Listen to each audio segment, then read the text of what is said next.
mga pinili ang buhat sa ilang mga kamot. Ang tanan makasinatig bugos nga kalinaw. Ang Salmo 37:11 nagingon, apan ang mga maaghop manag-iya sa yuta, ug mabatonan nila ang tumang kalipay tungod sa dagayang pakigdait. Ang tanan mabuhi hangtod sa hangtod sa maayo kaayong kahimtang. Ang Salmo 37:29 nagingon, ang mga matarong manag-iya sa yuta, ug sila magpuyo niini hangtod sa hangtod. Para nimo, makahatag magpaglaom ni nga mga teksto? Makahatag ba ning paglaom sa imong pamilya o mga higala? Punto 5. Ang paglaom nga gihatag sa Biblia makapag-o sa kinabuhi. Daghan ang naluya o nasuko pagani tungod sa mga problema nga ilang nakita sa palibot. Ang uban naningkamot pag-ayo aron moarang-arang ang kahimtang. Tan-awa kung sa unsang paagi ang nindot nga saad sa Biblia makatabang sa mga tao karon. Paminawa ang audio sa video nga nangandoy kong mawala ang inhustisya. Aron makita ang tanang video, artikulo o audio recording para sa Leksyon 2, ablihi sa jw.org ang publikasyon nga mabuhi ka hangtod sa hangtod. Kuha na pinasaw? Nagdako ko sa panahon nga gilain ang mga taong ito mugputi. Di mi pwedeng mag-uban. Dili kay kanara, tunay mga karatula nga nagpakita kung asang dapita lang ka pwedeng makaadto. Wa ko makasabot kung nganong di mi magkahiusa. Sige ba sintabos? Oo, sir.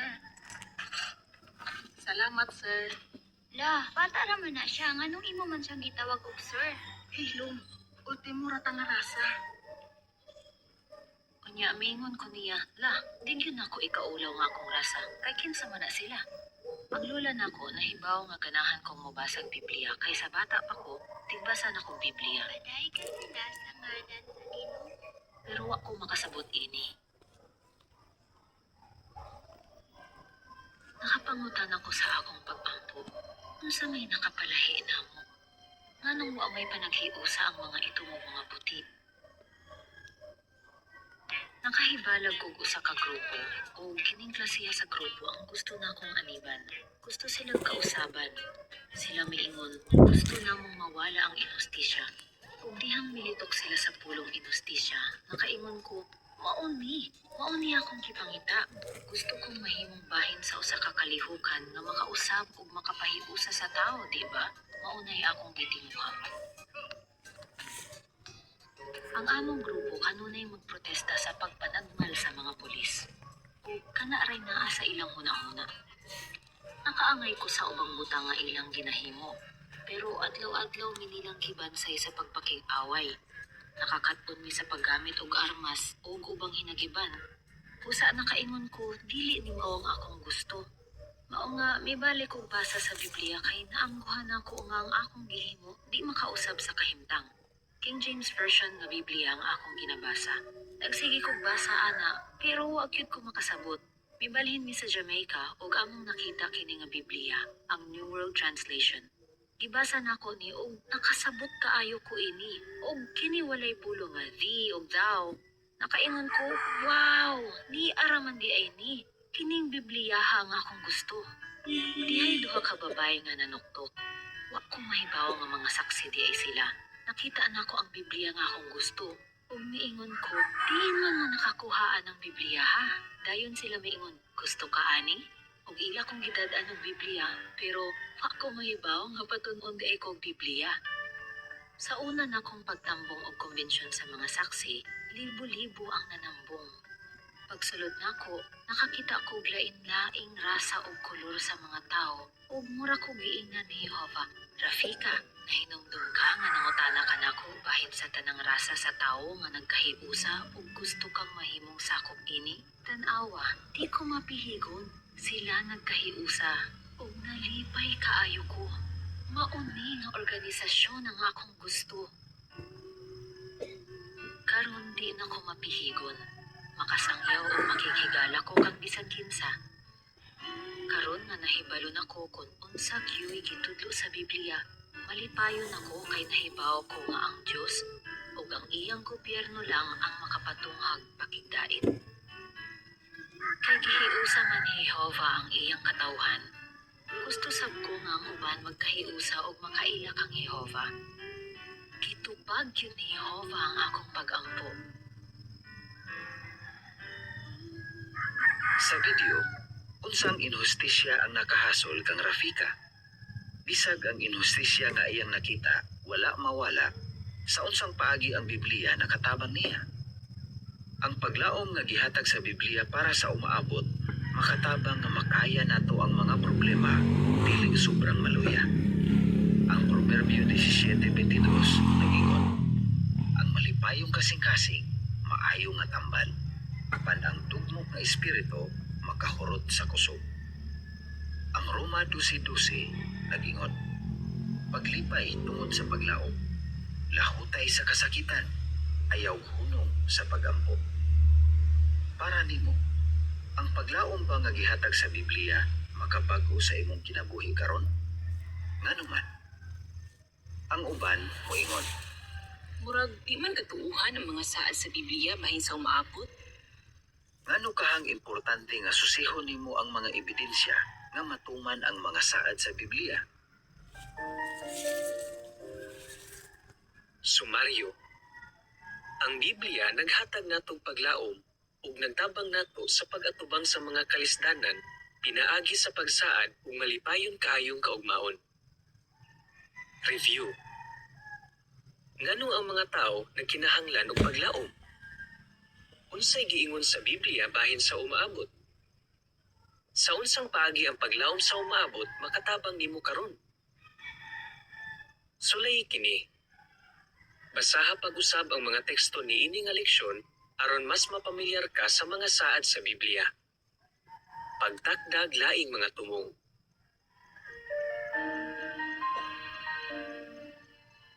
Susiha. Sayra kung sa unsang paagi ang paglaom, makatabang nimo dihang naa kay mga problema.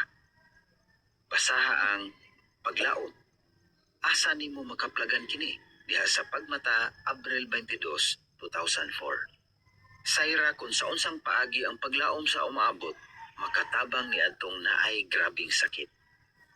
Basaha ang web article nga kung may laygay nga sakit, makatabang ba ang Biblia? Dihang magtanaw ka sa music video nga Handurawa, Paraiso na. Imagina ang imong kaugalingon ug ang imong pamilya nga malipayong nagpuyo sa gisaad sa Biblia nga paraiso. Tanan nga problema, mahanaw na. Dagaya. Basaha kung sa unsang paagi na usab ang kinabuhi sa usa ka aktivista dihang iyang nagatunan ang paglaom nga gisaad sa Biblia para sa umaabot.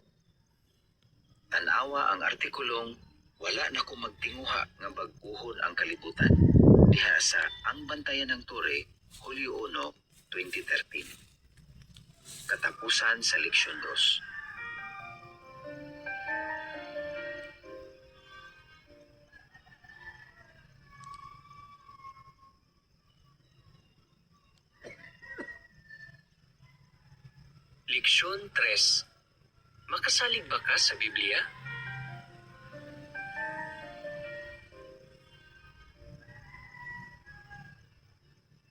Ang Biblia daghag saad ug tambag. Tingali, gusto kang mahibalo kung unsay gitudlo niini. Pero basig dili pod ka gustong mutuo dayon. Makasalig ba ka sa mga saad ug tambag ni anang karaan nga basahon?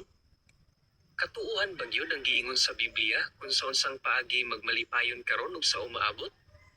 Milyon-milyon ang nagtuo ni ana. Palihog susiha kung makatuo pod ba ka sa Biblia.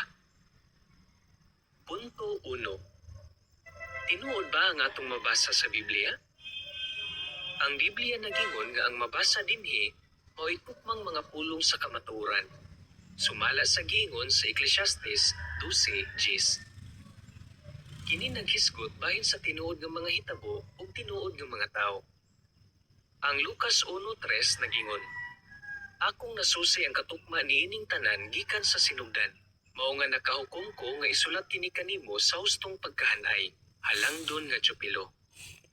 Ang Kapitulo 3, 1 ug 2 nagingon. Sa ika-15 katuig nga paghari ni Tiberio Cesar, si Poncio Pilato mao ang gobernador sa Judea. Si Herodes ang magmamando sa distrito sa Galilea. Si Felipe nga iyang igsuon mao ang magmamando sa distrito sa Itoria ug sa Traconite. Si Lisanias ang magmamando sa distrito sa Abilinia ug si Anas ug si Caipas ang mga pangulong saserdote. Niining panahona, nadawat ni Juan nga anak ni Zacarias ang mensahe sa Dios didto sa kamingawan. Daghang historyano ug arkeologo ang nagpamatuod nga sakto ang mga petsa nga gisgutan sa Biblia ug tinuod ang mga tawo, lugar ug hitabo nga gisgutan niini. Punto 2. Nganong makaingon ta nga ang Biblia kasaligan gihapon bisag karaan na? Naay daghang impormasyon nga daan ng gisulti sa Biblia sa wala pa kini mahibaloi sa mga tao. Pananglitan, naghisgot ni og mga topiko bahin sa siyensya.